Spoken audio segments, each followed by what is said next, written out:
Hello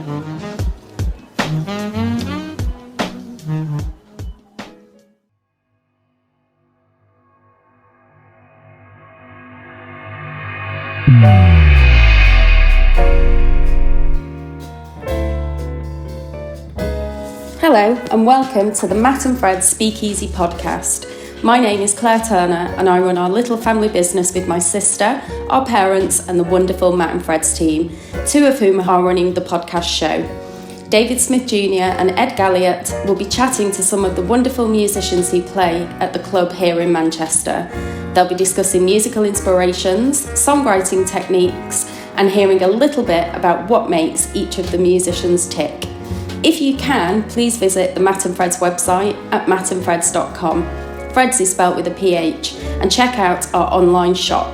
There's loads of goodies to buy, of which money will go towards helping musicians who have lost all of their gigging income during this COVID-19 lockdown. So, without further ado, over to you, David and Ed. Enjoy the show.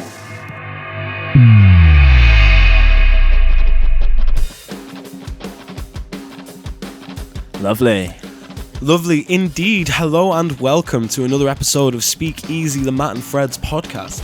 My name is David Smith Jr. and I'm as always, I am joined by my co-host and cold as ice, he's willing to sacrifice my love, Ed Gallyot. How are you today, Ed? I'm very well, thank you, David. How are you? I'm not doing too bad, Ed. You know, we've both been pretty busy this week, haven't we? Do you want to tell the people what we've been up to? We've been up to the Matt and Phreds online festival, so we didn't even have to leave our homes to enjoy a fantastic festival. And there's been a massive collection of artists coming through and doing Facebook live streams, and then also putting on old gigs. And we've been hitting up the Instagram tent, David, haven't we?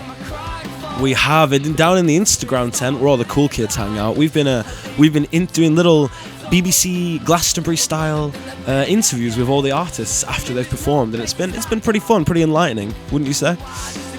It's been fantastic, and you can also show your support for these festivals. We've been doing it with Ribble Valley and Lancaster Jazz Festival. You can show your support for these festivals on the Matt and Phreds website. And with that, showing support for musicians, there's one guest on our podcast who's got all our support, isn't there? Who have we got on this week, David? Well, I am very, very excited to say that we're going to be joined by Jeff, the wonderful Jeff from Speakeasy Bootleg band. He shares the same name as the podcast, Ed. He really does, and he's got a plethora of stories to be telling. A plethora? Christ, wow. But since doing this podcast, my vocabulary is through the roof, mate. I'm telling you.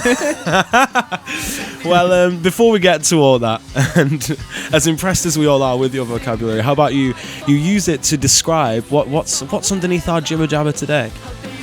What is underneath our jibber jabber today is the fantastic JCK. I've done live sound for these guys before, and they've got a crazy energy on stage. They're bouncing around in dungarees. They've got poppy rock bangers like coming out from all sorts of angles, and this one's Stranger to Cool, and the band, which have a slogan which is pretty important for this time, which is find your voice and chase the important, which I think we've all had time to think about what our voice and what's important to us during this lockdown, and as you can hear, it's a great tune. So what do you think, David? Let it play out? I think so.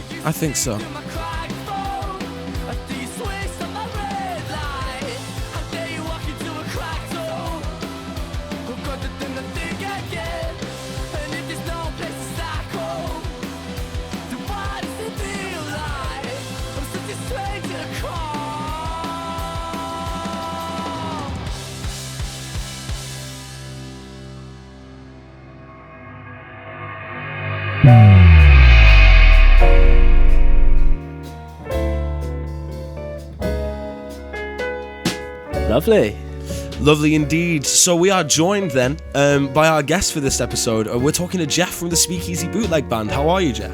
Very well, thank you, sir. It's David I'm talking to, is it now? Yes. It is, yeah. Yeah, I did, yes. Sorry, yes. We don't sound too similar. I think you should be able to differentiate. It's not that it matters too much. We've been asking everyone who comes on the podcast to just sort of tell everyone a little bit what they've been up to during this period of self-isolation. Have you been up to anything interesting?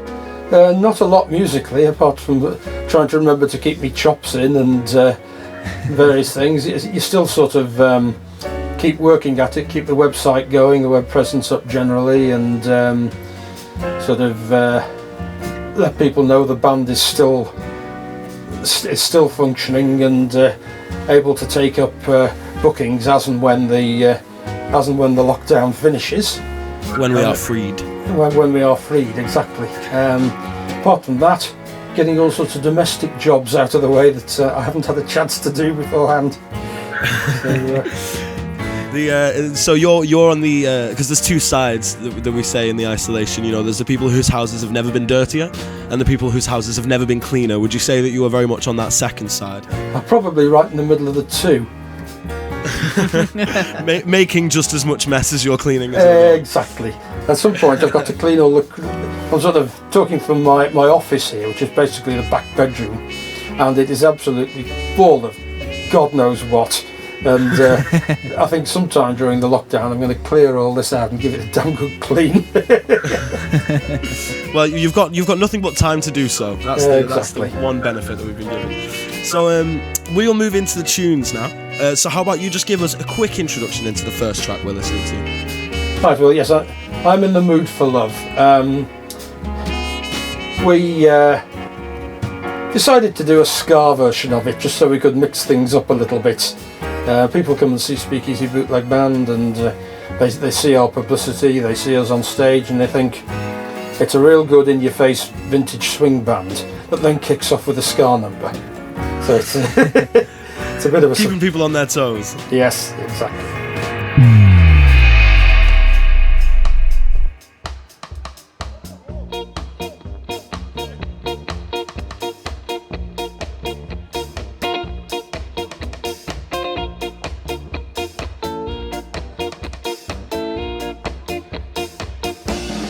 And you guys can sort of effortlessly jump between these genres and like add little flavours into the tunes. And we just wondered how long have the band been playing together to be able to do this sort of thing. Well, as Speakeasy Bootleg Band, it's about 9 years now. But of course, it's a sort of evolutionary and cumulative process from all sorts of other things and other lineups that I and the other guys have played in over the years.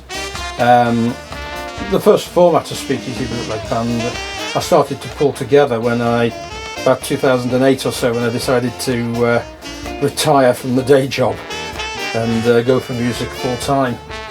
And it's just sort of grown from there. Picked up some stragglers along the way. Sorry?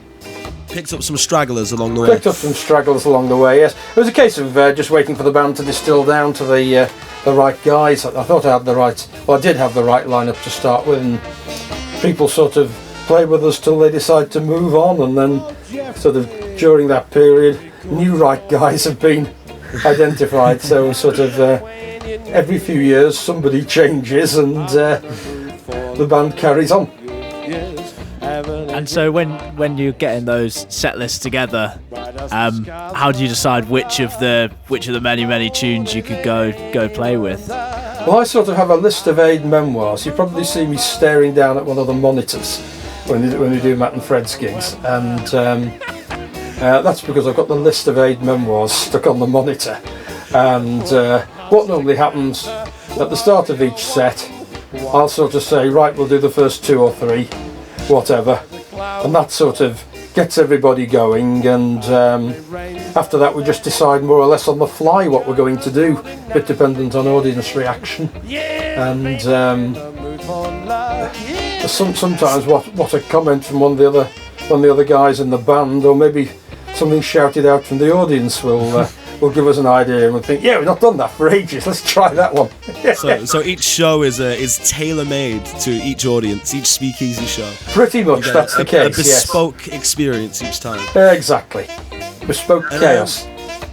Well, yeah, I mean, you guys, I always have a good sense of humour and energy about you as well. On the track we're listening to, in fact, there's, the "Oh, Jeffrey," this iconic sort of speakeasy moment, and with some laughter from you as well. Is it? They're all clowning about. I'll tell you when it was. It was actually recorded at Matt and Phreds in a couple of days before Christmas, I think. In just give me half a sec.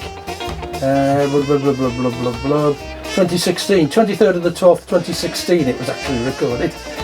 So it was. The band was very much in party mood. The audience was very much in party mood. I think you can hear that on the record. There's definitely an energy about it.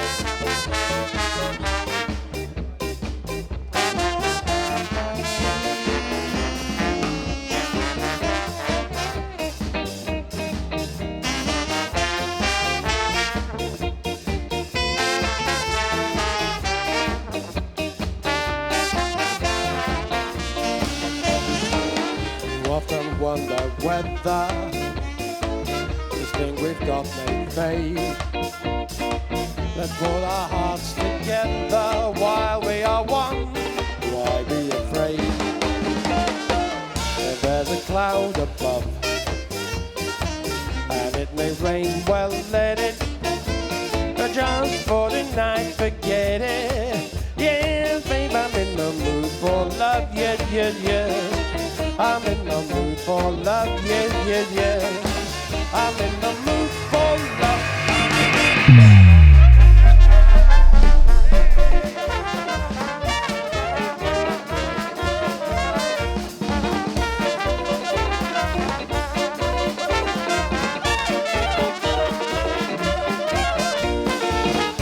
Well, Nagasaki basically is it's a basically Stone Age pop song. It's an old Tin Pan Alley sort of novelty song from about 1928, and it sort of peripherally found its way into the old trad jazz repertoire, but it was fairly nondescript. Nobody really. It was one of those sort of good ideas that nobody really knew what to do with, I sort of heard it one day and it reminded me, and I thought, yeah, there's a bit of potential here, so I just threw it into the sausage machine for a few days and ideas started coming out, and then I bounced them around with other people, and the Nagasaki that you hear now started to develop. I mean, it's a very, in terms of a lot of the music you play, you guys play a lot some standards and some traditional stuff. This is obviously an old tune, but it's definitely what I would say is a hidden gem. And where do you find these? Because you've played a few of these sort of really obscure tracks, and I was just wondering where you find them. Where did you pick them up? It's just stuff we pick up along the way, really. Sometimes somebody might wheel it out with another band. You might find an old snatch of a radio program somewhere, or a television program, and sort of something will come up on that. I mean, there's an old American television program that I found a snatch of Nat King Cole playing on. He was playing a tune called "We'll Save the Bones for Henry Jones because Henry don't eat no meat," and that one is too good to not do something with. But at the moment, I'm not quite sure what. That is certainly a title. It is, yes. And I've got a large collection of early jazz 78s, and just about the whole of the lower section of one of the walls in this room is full of them. We've got others elsewhere in the house, and I dig up a lot of stuff on that. Get a lot of stuff from early ragtime pianists, early blues singers. Just gold's where you find it, basically. Other members of the band think, I've found this, let's give it a whirl. Sometimes we mightn't play it in its entirety, but we might throw a chorus of it in something else. And it's just the way it works out, and the collection sort of grows. Prospecting. Yes, it is. It is. And so we wondered as well, with the chorus in this tune, it's a bit of a tongue twister. And do you have any tricks? Do you have any owl now brown cows that you do to learn to sing this, or is it just come naturally to you? Yeah, I mean, the main thing really is to stop taking your antipsychotics for a couple of days beforehand. and a bit of beer helps. As does an appreciation of the kamikaze mentality. You've some abstract techniques for some other singers to pick up and use, I think there. Well, actually, it's much simpler than it sounds. It's basically a chase chorus of scattered chase chorus of 4 bars, which then reverses the second time through, and it looks and sounds impressive, but it's actually dead simple. I mean, you describe it to us in that sense, and it still doesn't sound that simple to me, to be completely honest. I think you're underselling yourself there a little bit.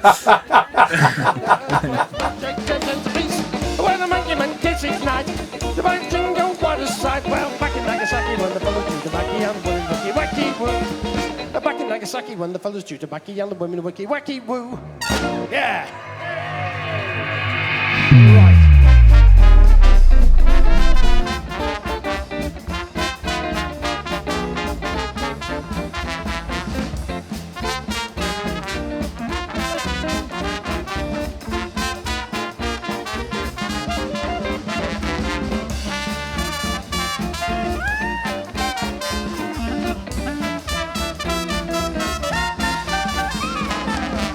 Right, this is this tune called Hit That Jive Jack. I'm not quite sure who wrote it. The words almost certainly came from a fellow called Slim Gaillard, who, well, he basically produced a nonsense school of hokum jazz and made his living out of, and he built a complete language around sort of swing era jive speak, if you like, and other assorted nonsense thrown into it, and he just created a complete language of this, and even ran a night school course at one point in how to speak it, and we think he did the words for this. I know Nat King Cole sang it, and it's another of those tunes. I mean, everybody, even Bill Wyman's Rhythm Kings, has done it, but none of the jazz people seem to have picked it up. So, again, why not? Easy pickings for you then. Yeah. So after you, So you'd mentioned as well they're all recorded at Matt and Phreds, these tunes that we're listening to. Do you guys ever go into a studio to record, or do you think this Speakeasy Bootleg Band is just something that has to be experienced live? One day we will get into a studio. One of the difficulties is getting the right sound man, because things have become, last few years, last decade or so, things have become a lot more professional, and recording engineers, they always like you to try and assemble it, if you like, as a pop record would. You each play your own pieces, and then the producer puts it all together in the studio. Now that can never work for our sort of band. It would just be chaotic shambles.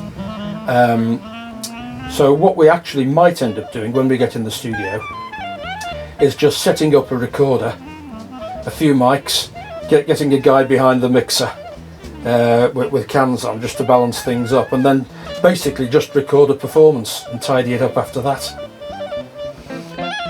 That sounds like like I was gonna say, just it has to be experienced live, doesn't it, really? Because you won't get that playing off each other, all those solos and stuff. That's right. Everything we've talked about, the bespoke feel to the shows and the communication between the band, you kind of lose that when you're separated by that glass screen and recording studio. You do, absolutely. Well, we look forward to hearing it whenever it's coming out. Watch this space. You heard it here first. Hit that jive jack, put it in your pocket till I get back. I'm going downtown to see the man, and I ain't got time to shake your hand to put it in your pocket till I get back.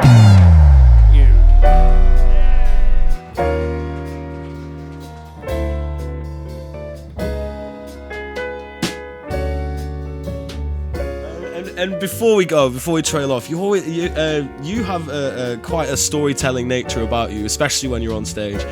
And I was wondering if you might fancy regaling us with one, specifically the one about the Queen. There's one of your band members played for the Queen. That's not my story. That's Dave Burke's. I never quite work out what it is, but I do have 2 or 3 that happened to me that are just as good. Go on. Well, give us your personal favourite then. Well, I mean, I never get a chance to tell stories on stage, but Dave always dives in and does it. But yeah, years and years ago, it wasn't with Speakeasy Bootleg Band. It was with a previous lineup I used to have. You've probably come across George Martin's Air Studios. I can't say I'm familiar. No, it's the fellow who produced the Beatles stuff.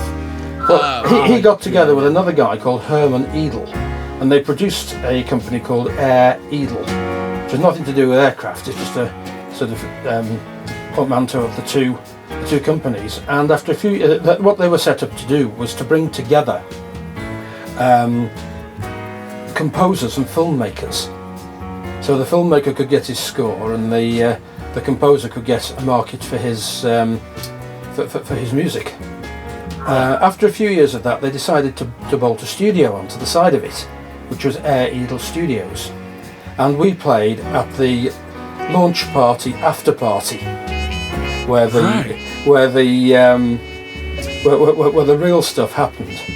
And we were in. It was actually up in Lancashire, and the big marquee in the back garden of the house that belonged to the financier had put it all together. And anyway, it was great. And apart from at one point where some guy got very, very intoxicated and started charging onto the stage and shouting down the mics and being a general nuisance basically, to the point where we had to abandon the set. And anyway, a couple of people came flying down. They could see what happened. They said, you know, the exit from the marquee, the door into the marquee was close to the kitchen door on the house. So they said, we'll go into the kitchen. If you can get the guy into the kitchen, we'll keep him in there and you can carry on. Good move. So we started to walk this guy up towards the door at the back, keep him talking. We get him up to about 15 feet of the door, break free and leap back on stage, shouting down all the mics, which of course everything was turned off at the stage, but he was too oblivious to notice. About the 3rd time we got him up to the door, he was starting to break. We thought we'll just get him out this time. And no, he started to break free again. And this tall grey-haired bloke I half recognised stood up, gave us a hand out with it. We got him in the kitchen, and it was a case of thanks, pal. And then we legged back onto the stage, fired everything up again, and carried on. Thought no more about it. You know, you're always running across tall grey-haired blokes you half recognise. I thought no more about it until the thank you letter arrived a few days later. It said you probably gathered that most of the people there were in the entertainment business in either London or Los Angeles, including Herman Edel and George Martin, the tall grey-haired guy. No. He helped me chuck the drunk out the marquee. Well, there we go. That's a Hollywood, well, I suppose a Lancashire Hollywood story coming from See, that's the kind of experience we want to get on this show. You know, some real in-depth, some real musician experience. You know. I won't tell you about the elephant and the van load of bananas. We'll save that one for another time, I suspect. So, anything else you want to say, Ed, before we say goodbye to our lovely guest? I just wanted to say one thing, Jeff. Could you just tell the listeners at home, some people might have noticed that you have a holder for your pint on the mic stand at the Speakeasy Bootleg Band gigs, don't you? And there's an interesting story behind where that comes from, isn't there? I just wondered if you could recall that as well. I will. They're actually sold now as beer holders. Every man and his dog makes them and sells them. They're actually sold now as beer holders to actually clamp on mic stands. But the origin of the device was actually amongst Australian truckers. They were designed to clamp onto those big chromium wing mirrors that you see on Australian and American trucks on the door, and the idea was to keep their tinnies cool as they drove across the Nullarbor plain and what have you. And people started to realise they were in fact very good for clamping on mic stands and putting your beer in. So now it just keeps your pint at perfect arm's reach in a Matt and Phreds Exactly. gig. Whenever the trombone isn't necessary. That's absolutely right, yes. Lovely. Well, thank you so much for talking to us, Jeff. Oh, thank It's been you. an absolute pleasure. Before you go, is if people want to find the band then online or whatever, where's the best place for people to look? www.speakeasybootlegband.com. Nice and simple. It says it in the name. Excellent. Well, again, thank you very much, and we'll hopefully see you again in actual real person very soon. Yes, hopefully this will get sorted out before too long. And thank you again for the interview. No worries. Thank you, Jeff. Thanks very Lovely. much. Yeah. Thanks. Bye. Ed, honestly, what a great guy. What a life to have lived, eh? He's fantastic, isn't he? I'd love to trawl through that old collection of 78s, and I've never heard of such an interesting way of holding a beer on your mic stand as well.